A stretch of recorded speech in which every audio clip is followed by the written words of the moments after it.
ಸ್ನೇಹಿತರೆ, ಇವತ್ತಿನ ತರಗತಿಯಲ್ಲಿ ರತ್ನಾಕರ ವರ್ಣಿ ಕವಿ ಬರೆದಿರುವ ಭರತೇಶ ವೈಭವ ಕೃತಿಯ ಆಯ್ದ ಭಾಗ ದರೆ ಮೆಚ್ಚಿದಣ್ಣ ಸೋದರರ ಕಾಳಗಕ್ಕೆ ಈ ಕಾವ್ಯ ಭಾಗವನ್ನು ಕುರಿತು ಚರ್ಚೆ ಮಾಡೋಣ. ಮೊದಲಿಗೆ ಕವಿ ಪರಿಚಯವನ್ನು ಗಮನಿಸೋಣ. ರತ್ನಾಕರ ವರ್ಣಿ 16ನೇ ಶತಮಾನದ ಕನ್ನಡದ ಜೈನ ಧರ್ಮೀಯ ಶ್ರೇಷ್ಠ ಕವಿಗಳಲ್ಲಿ ರತ್ನಾಕರ ವರ್ಣಿಯು ಕೂಡ ಒಬ್ಬ.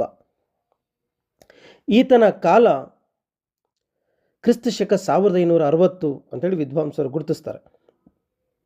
ಈತನ ತಂದೆ ದೇವರಾಜ.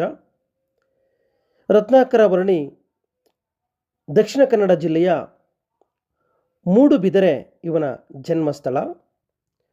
ರತ್ನಾಕರ ವರ್ಣಿ ವಿಜಯನಗರದ ಅರಸರ ಸಾಮಂತ ರಾಜ ಕಾರ್ಕಳದ ಭೈರರಾಜನ ಆಸ್ಥಾನದಲ್ಲಿದ್ದ ಅನ್ನೋ ತಿಳಿದು ಬರುತ್ತೆ.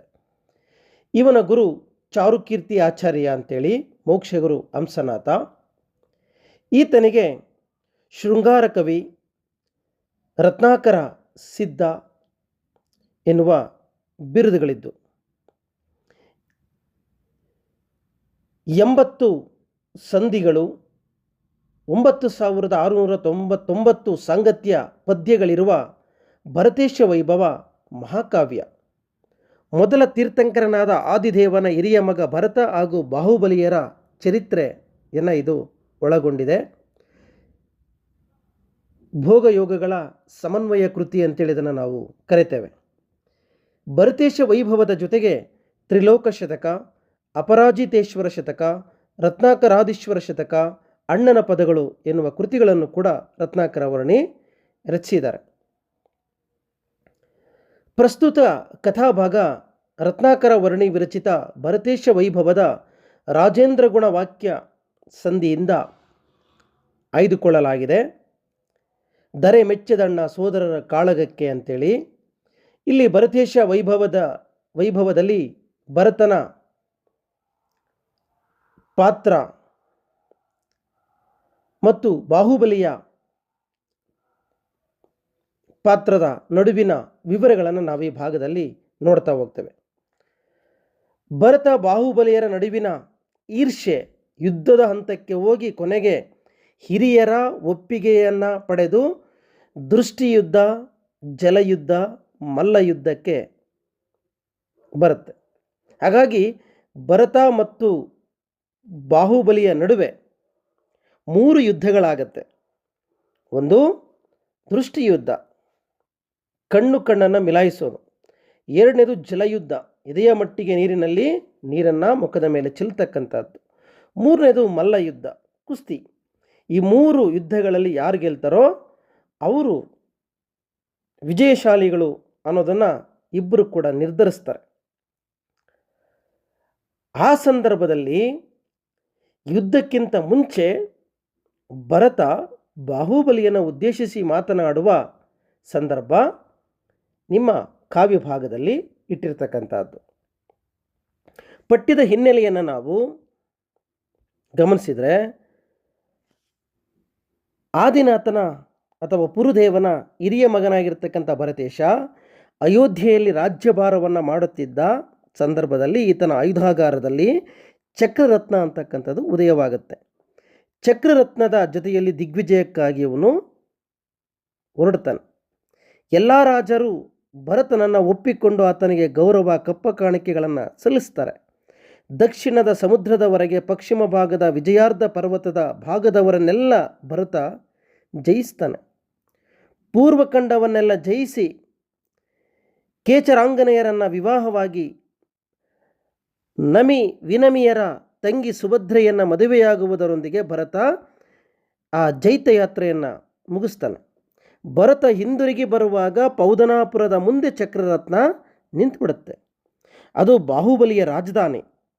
ತಮ್ಮಂದಿರಿಗೆ ತನ್ನನ್ನು ಬಂದು ಕಾಣಲು ಭರತ ಪತ್ರ ಬರೀತಾನೆ. ಅವರೆಲ್ಲ ಬೇಸರದಿಂದ ದೀಕ್ಷೆ ಪಡಿತಾರೆ. ಬಾಹುಬಲಿಯ ಮನಸ್ಸನ್ನು ಒಲಿಸಲು ಭರತ ದಕ್ಷಿಣಾಂಕನನ್ನು ಕಳಿಸ್ತಾನೆ. ಬಾಹುಬಲಿ ಅಣ್ಣನನ್ನು ನೋಡುವ ಬದಲು ಯುದ್ಧರಂಗದಲ್ಲಿಯೇ ಭೇಟಿ ಮಾಡೋದಕ್ಕೆ ಒಪ್ಕೊಳ್ತಾನೆ. ಇಲ್ಲಿ ಭರತನ ಕಿರುಬೆರಳ ಪ್ರಸಂಗವೂ ಕೂಡ ಈ ಸಂದರ್ಭದಲ್ಲಿಯೇ ನಡೀತಕ್ಕಂಥದ್ದು. ಸೈನ್ಯಗಳ ಯುದ್ಧಕ್ಕಿಂತ ಇವರ ನಡುವೆಯೇ ಯುದ್ಧವಾಗುವುದು ಒಳ್ಳೆಯದೆಂದು ಎರಡೂ ಕಡೆಯ ಮಂತ್ರಿ ಪ್ರಮುಖರು ನಿರ್ಧರಿಸ್ತಾರೆ. ದೃಷ್ಟಿಯುದ್ಧ, ಜಲಯುದ್ಧ, ಮಲ್ಲಯುದ್ಧಗಳಾಗಬೇಕೆನ್ನುವುದು ನಿಶ್ಚಯವಾಗುತ್ತೆ. ಅದರಂತೆ ಭರತ ಬಾಹುಬಲಿ ಯುದ್ಧಕ್ಕೆ ಸನ್ನದ್ಧರಾಗಿ ನಿಲ್ತಾರೆ. ಎರಡು ವಜ್ರದೇಹಿಗಳು, ಎರಡು ವಿಶಾಲ ಪರ್ವತಗಳು ಒಂದಕ್ಕೊಂದು ಯುದ್ಧ ಭೂಮಿಯಲ್ಲಿ ಮುಖಾಮುಖಿಯಾಗ್ತಾರೆ. ಆ ಯುದ್ಧದ ಸಂದರ್ಭದಲ್ಲಿನ ಮುಂದಿನ ಭಾಗವನ್ನೇ ನಿಮಗೆ ಪಠ್ಯವನ್ನಾಗಿ ಆಯ್ಕೆ ಮಾಡಿರ್ತಕ್ಕಂಥದ್ದು. ಹಾಗಾದರೆ ಕಾವ್ಯಭಾಗದ ಸಾರಾಂಶವನ್ನು ನಾವು ಗಮನಿಸೋದಾದರೆ, ರತ್ನಾಕರ ವರ್ಣಿಯ ಭರತೇಶ ವೈಭವ ಒಂದು ಅಪರೂಪದ ಕಾವ್ಯ. ಹೆಸರೇ ಹೇಳುವಂತೆ ಭರತ ಕಾವ್ಯದ ನಾಯಕ.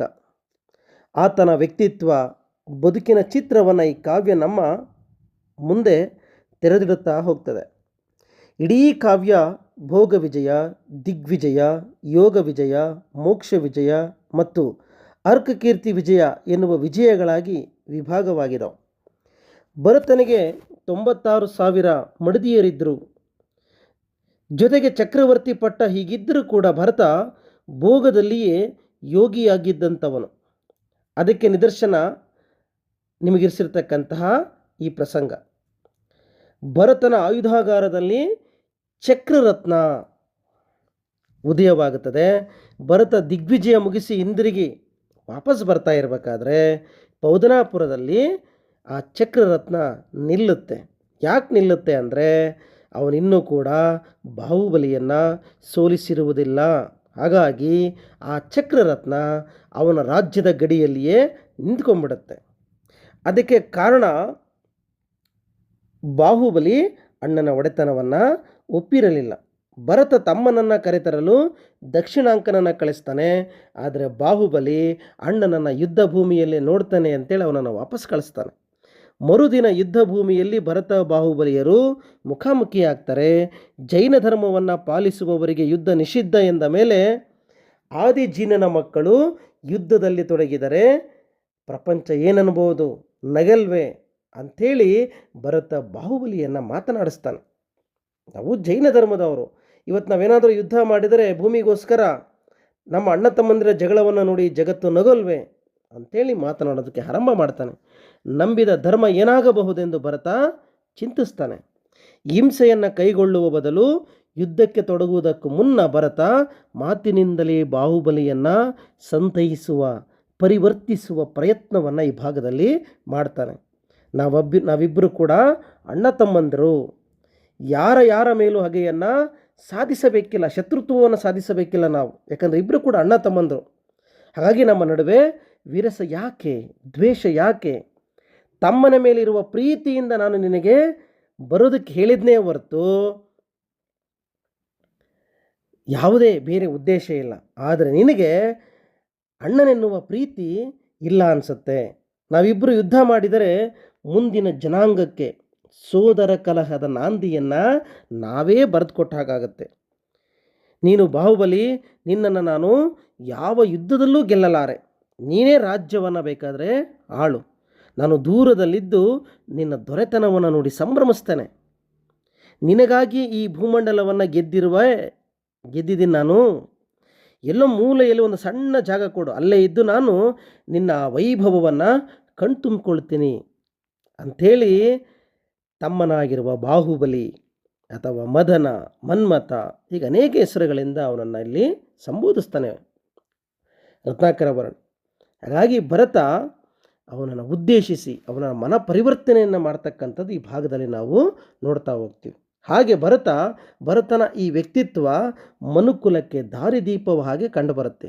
ದ್ವೇಷ, ಅಸೂಯೆ, ವೈಭವದ ಮೇಲಿನ ಆಸೆಯಂತಹ ಕೆಟ್ಟ ಭಾವನೆಗಳಿಗಿಂತ ಪ್ರೀತಿಯೇ ದೊಡ್ಡದು ಎನ್ನುವ ಸಂದೇಶವನ್ನು ಭರತನ ಮಾತುಗಳ ಮೂಲಕ ನಾವು ಮನಗಾಣಬಹುದು. ಇತ್ತೀಚಿನ ಸಂದರ್ಭಗಳಲ್ಲಿ ಒಂದು ದೇಶ ಇನ್ನೊಂದು ದೇಶದ ಮೇಲೆ ಅಪಹಪಿಸಿ ಯುದ್ಧ ಮಾಡ್ತಾ ಇರ್ತಕ್ಕಂಥ ಈ ಸಂದರ್ಭದಲ್ಲಿ ಆಸೆ, ದ್ವೇಷ ಹಿಮ್ಮಡಿ ಆಗ್ತಿರ್ತಕ್ಕಂಥ ಈ ಸಂದರ್ಭದಲ್ಲಿ ಭರತನ ಮಾತುಗಳು ಬಹಳ ಮುಖ್ಯವಾಗಿ ನಮಗೆ ಕಂಡುಬರ್ತವೆ.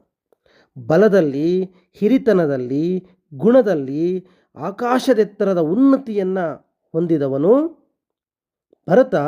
ತಮ್ಮನಿಗಾಗಿ, ಅವನ ಸಂತೋಷಕ್ಕಾಗಿ, ಅವನಿಗಾಗಿ ಅವನು ಎಲ್ಲವನ್ನು ಬಿಡೋದಕ್ಕೆ ಸಿದ್ಧನಾಗಿ ನಿಂತ್ಕೊಳ್ತಾನೆ. ಬಾಹುಬಲಿ ಯುದ್ಧಕ್ಕೇನೋ ಸಿದ್ಧನಾಗಿರ್ತಾನೆ, ಆದರೆ ಭರತನ ವಾಕ್ಯಗಳನ್ನು ಅಷ್ಟೇ ತಾಳ್ಮೆಯಿಂದ ಅವನು ಆಲಿಸ್ತಾನೆ, ಕೇಳ್ತಾನೆ. ಇಲ್ಲಿ ಬಾಹುಬಲಿಗೆ ಅಣ್ಣನ ಮೇಲಿದ್ದ ಗೌರವ ವಾತ್ಸಲ್ಯಗಳು ಪ್ರಕಟ ಆಗ್ತವೆ. ಕೊನೆ ಭಾಗದಲ್ಲಿ ಅಣ್ಣನ ಪ್ರೀತಿಯ ಮಾತುಗಳು ಗರುಡ ಮಂತ್ರದಿಂದ ಹಾವಿನ ವಿಷ ಇಳಿಯುವ ರೀತಿಯಲ್ಲಿ ಗರ್ವವನ್ನು ಇಳಿದು ಅವನು ಅಣ್ಣನಿಗೆ ಶರಣಾಗ್ತಾನೆ.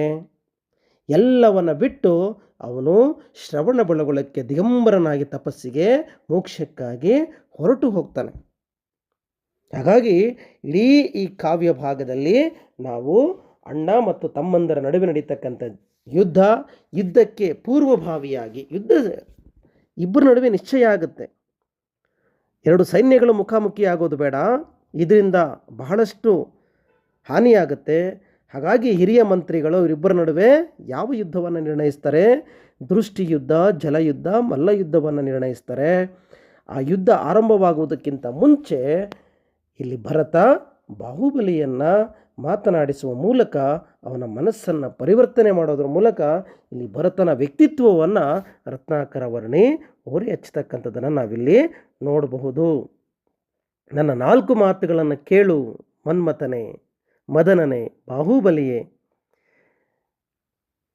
ಮನಸ್ಸಿಟ್ಟು ನನ್ನ ಮಾತುಗಳನ್ನು ಕೇಳು. ಮನಸ್ಸಿಜ ಕೇಳಣ್ಣ ಅಂತ ಹೇಳ್ತಾನೆ. ಅಣ್ಣ ನೋಡು, ತಮ್ಮ ನನ್ನ ಅಣ್ಣ ಅಂತ ಕರೀತಾ ನನ್ನ ಮಾತುಗಳನ್ನು ಕೇಳು.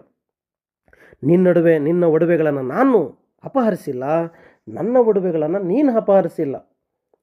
ಈಗಾಗಲೇ ತಂದೆ ನಮ್ಮಿಬ್ಬರಿಗೂ ಭಾಗಗಳನ್ನು ಕೊಟ್ಟು ಅದಕ್ಕೆ ರಾಜನನ್ನಾಗಿ ಮಾಡಿ ಹೋಗಿದ್ದಾನೆ. ಹಾಗಾಗಿ ಇಲ್ಲಿ ಯಾವುದೇ ದ್ವೇಷ ಅಂತಕ್ಕಂಥದ್ದು ಮನೆ ಮಾಡಬಾರದು.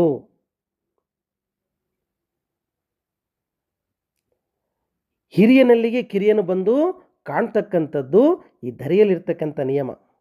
ಹಾಗಾಗಿ ನಾನು ನಿನ್ನನ್ನು ನನ್ನ ಹತ್ರಕ್ಕೆ ಬರೆ ಹೇಳದೆ ಹೊರತು ಅದರಲ್ಲಿ ಬೇರೆ ದುರುದ್ದೇಶ ಇಲ್ಲ. ಆದರೆ ನೀನು ನನ್ನಲ್ಲಿ ಕೆಡುಕನ್ನು ನೋಡಿದೆ.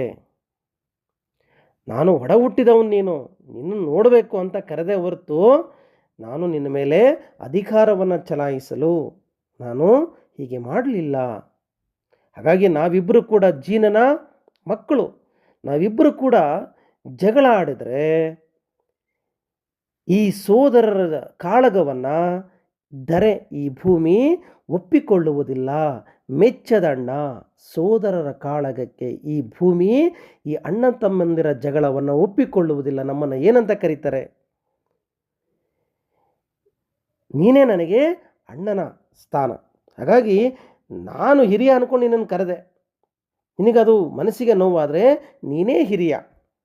ನೀನು ಹೇಳಿದಾಗೆ ನಾನೇ ಇಲ್ಲಿ ಕೇಳ್ತೇನೆ, ನನಗೆ ಎಲ್ಲ ಒಂದು ಜಾಗವನ್ನು ಕೊಡು ಅಂಥೇಳಿ ಹೇಳ್ತಕ್ಕಂಥದ್ದನ್ನು ನಾವು ಈ ಭಾಗದಲ್ಲಿ ಕೇಳ್ತೀವಿ. ಹಾಗಾಗಿ ನಿನ್ನ ಗೆಲ್ಲೋದ್ರಿಂದ ನನಗೆ ಕೀರ್ತಿ ಸಿಗುತ್ತಾ? ನನ್ನ ಗೆಲ್ಲೋದ್ರಿಂದ ನಿನಗೆ ಕೀರ್ತಿ ಸಿಗುತ್ತಾ? ನಾವಿಬ್ಬರು ಜಗಳ ಆಡೋದ್ರಿಂದ ಪಾತಾಳ ಲೋಕ, ಭೂಲೋಕ, ಸ್ವರ್ಗಲೋಕದ ಜನರು ನಮ್ಮನ್ನು ನೋಡಿ ಛೀ ಅಂತ ಆಡ್ಕೊಳಲ್ವೇ, ನಗಲ್ವೇ ಅಂಥೇಳಿ ಪರಿಪರಿಯಾಗಿ ಬಾಹುಬಲಿಯನ್ನು ಉದ್ದೇಶಿಸಿ ಇಲ್ಲಿ ಮಾತಾಡ್ತಾನೆ ಭರತ. ನಿನಗೆ ನಾನು ಅಣ್ಣ ಅನ್ನೋ ಪ್ರೀತಿ ಅಭಿಮಾನ ಇಲ್ಲದೇ ಇರಬಹುದು, ಆದರೆ ನನಗೆ ಅನುಜ, ನಿನ್ನ ತಮ್ಮ ಎನ್ನುವ ಅಭಿಮಾನ ಇದೆ. ನಿನ್ನ ಈ ಭಾಗ್ಯವನ್ನು ಕಣ್ತುಂಬ ತುಂಬಿಕೊಂಡು ನಿನ್ನ ಪದವಿಯನ್ನು ಕಣ್ತುಂಬ ತುಂಬಿಕೊಳ್ಬೇಕನ್ನೋ ಆಸೆ ನನಗಿದೆ. ನೀನೇ ಆಳ್ಬಾ ಅಂತೇಳಿ ಕರಿತಕ್ಕಂಥದ್ದು. ಇದರಲ್ಲಿ ಎಳ್ಳಷ್ಟು ಕೂಡ ನೀನು ಅಪನಂಬಿಕೆಯನ್ನು ಇಟ್ಕೋಬೇಡ.